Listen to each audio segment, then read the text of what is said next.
Hi, welcome once again to M5's English language learning program, Let's Speak English. I'm Gav Duncan and I'm here on your TV screen to help you learn English. Now, are you sitting comfortably? Yes? Good. And are you ready for today's lesson? Yes? Good. Okay, well let's learn English together. And hello again, people. Welcome to Monday. Welcome, in fact, to the last day of the month. Yes, it's the 30th of April, and that means one thing. That means that it's the last day of the month, and tomorrow we'll be starting a new month, the merry month of May. Hooray! All right, now, protocol first. Did you all have a great, a wonderful, a fantastic, a tremendous, a glorious weekend? I hope so. Weekends were invented so that we could all enjoy ourselves. So, I hope that you all enjoyed yourselves. All right, now, who remembers what I told you all last lesson, right at the end of the lesson? Yes, that's right. This is the last week in this mega revision session. So, if you're all ready to start the first revision session on the last day of the month, then let's get stuck in. Viv! Can you press the button, please? Thanks! Good afternoon, everyone. Hello to you all. Welcome, welcome, welcome back to the studio. How are you all? Is everyone doing okay? And what about the weekend? Did you all have a good weekend? Did you do something nice? Did you go out with your friends? Did you go to the cinema? Perhaps you went to the opera, or maybe you went to the theatre. Perhaps some of you had a weekend full of sports, like Richie. How's the cricket going? Well, it still hasn't started yet. These stumps are very big, aren't they? Let's have a look. That's the rugby ground. Cricket's over there. Oh, yes! What's going on? They've broken for lunch. Or maybe some of you went away for the weekend. Maybe some of you went to visit your family and friends in the country, or maybe some of you went skiing. I don't know what you all got up to this weekend, but I sincerely hope that you all had a great time doing what you did. I mean, come on, it's the weekend, a time when you've got more time to do the things you enjoy doing. Okay, I know that for a lot of people, and believe me, I fall into this group. I fall into this category too. Lots of you and me, so lots of us, have to do stuff we don't really enjoy. And this often means that if we have a busy week, we end up doing these things at the weekend. So, that's not such a great thing, obviously. But these are things that have to be done too. We call these things chores. And a chore is a routine task or job that we have to do, something that we don't enjoy doing, but we know that we have to do it. Lots of times we hear people talking about household chores. Household chores are the things that we have to do about the house. Things like cleaning, dusting, washing the floor, washing our clothes, all of those boring tasks, those dull, boring jobs connected to our lives at home. Hoovering, cleaning the windows, doing the ironing, all of those jobs that we don't like, but we have to do. We know that we have to do these jobs, but they're boring. And that's what a chore is. A boring task that you have to do. Okay. And now we know that these things are chores. Boring, tedious tasks that we have to do. And I can think of another one too. One that brings us back to our favorite family. And which family am I talking about? You all know, don't you? Yes, of course you do. That's right. I'm talking about our friends, the Benchfields. And who remembers where they were the last time we saw them? Yes, that's right. They were doing something that most people think of as a chore, weren't they? Yes, they were doing something that most people regard as a chore. Something that we have to do, but something that most people don't enjoy doing at all. That's right. They were shopping, weren't they? And now, this is the thing. This is the important thing. This is the important difference. Not all shopping is shopping, is it? Do you know what I mean?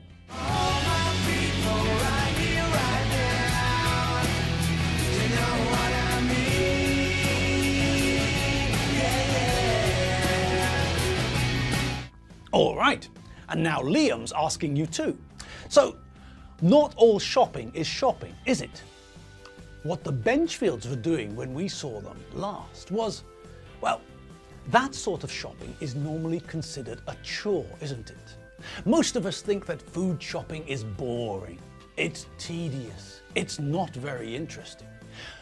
We consider, we think, in our opinion, according to us, it's a chore. Something that we have to do, but a tedious task that we have to do. A boring job that is necessary, but definitely not fun. Okay, now there may be some people out there in the audience who enjoy food shopping. It's possible. We're all different, aren't we? Yes. So when I say that food shopping is a chore, I'm only stating my opinion. I think that most people think food shopping is a chore, a boring job that we have to do. But, as I said, this is my subjective opinion. And if you like food shopping, if you're one of the group that loves going to the supermarket, then great. Congratulations. Okay, now back to the rest of us. Most of us don't like food shopping. It's boring. Walking around and around and around the supermarket, picking things up off the shelves, putting them into your trolley, trying to maneuver your trolley past all the other trolleys and all the rest of it.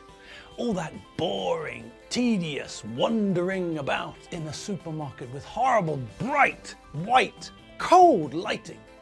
But, as I said earlier, not all shopping is shopping, is it? I mean, most of us don't like shopping for food. But what about shopping for other things? Yes, lots of people enjoy shopping, don't they? All right, I know. I know that there are lots of people out there screaming "No!" at the television set at the moment. And that's okay. We all know that there is the stereotypical man who doesn't like shopping. But I'm not sure that it's really true.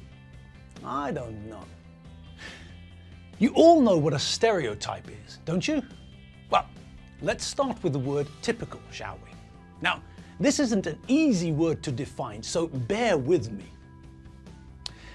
Typical is an adjective which suggests that something has the characteristics of a certain type of person or thing. So, for example, we can talk about architecture and use the adjective typical. The buildings on South Beach in Miami are typical of 1930s Art Deco. So, with this sentence, all that we're saying is that these buildings are representative of 1930s Art Deco. These buildings have all the qualities of 1930s Art Deco buildings. When we look at these buildings, they tell us 1930s Art Deco. Okay, now let's think of another example. Well, we often use the adjective typical to say that something is characteristic of a certain person, a certain thing, and it can be positive or negative. What do you mean Steve hasn't finished the speech? Oh God, that's typical of him. He's so slow at his job. A snail would beat him in a race. So, in this example, we're saying that this sort of behavior, the fact that this person, Steve, hasn't finished the job by the deadline, is typical. This is the sort of behaviour we associate with Steve. He's slow, so slow that a snail is faster, and because of this, he didn't manage to finish the job. Typical. Now, people often use typical when something confirms what they think usually happens.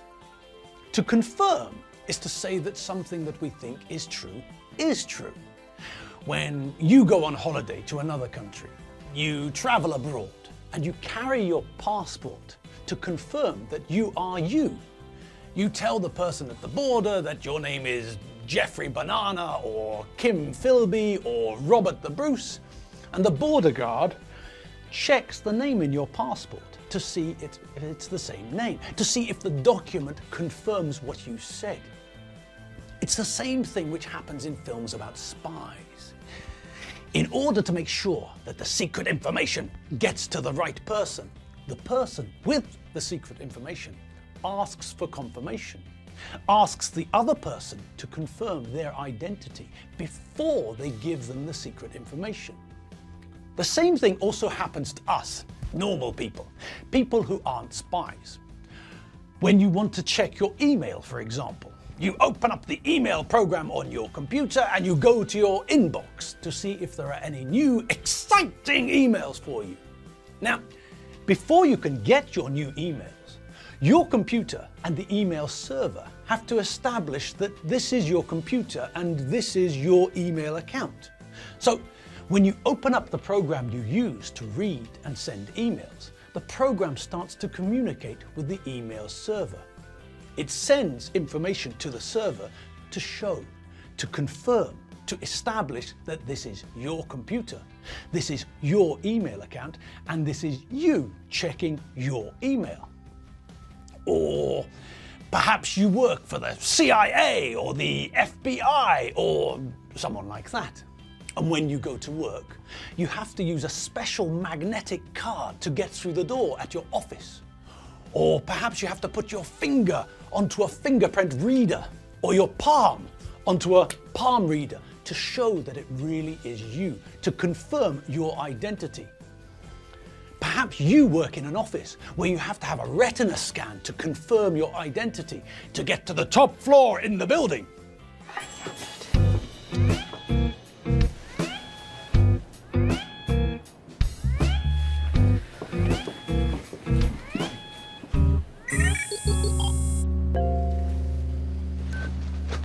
Have a good day, sir. Jen? So, in the same way that we use our identity cards and passports to confirm our identities, when we're using our phones and computers to check our emails and things like that, then our phones and computers are continually sending and receiving information. They're giving and getting information to confirm that it is you who is trying to read your emails and not somebody else. Think about your credit card. There's a lot of information on your credit card, and when you want to use your credit card to buy something, a lot of the time you also have to provide or give a PIN number, a personal identification number, a code which shows that it is you, a code which confirms your identity. After you correctly enter your PIN number, after you have confirmed that it is you and not some nasty thief who's stolen your card, then you can use your credit card to buy something. If you can't confirm your identity, if you forget your PIN code, for example, then without confirmation, the bank won't allow you to use your credit card. And that's it for the day. Yes, our lesson, our first revision session of this week, our first revision session of the last week of the mega revision, our first revision session which is being broadcast on the last day of the month, it's come to an end. So, that's it. That's it for the day. You're now free to do whatever you feel like. Walk the dog, talk to the cat, feed the parrot, hoover the living room. You know what you have to do. You know what you need to do. I'm not going to tell you. That's what your parents are for. All right, people, whatever you do, remember to have fun when you're doing what you're doing. And remember to tune in tomorrow. I'll be here, waiting with bells on, waiting for you to join me. See you all tomorrow. See you later. Bye!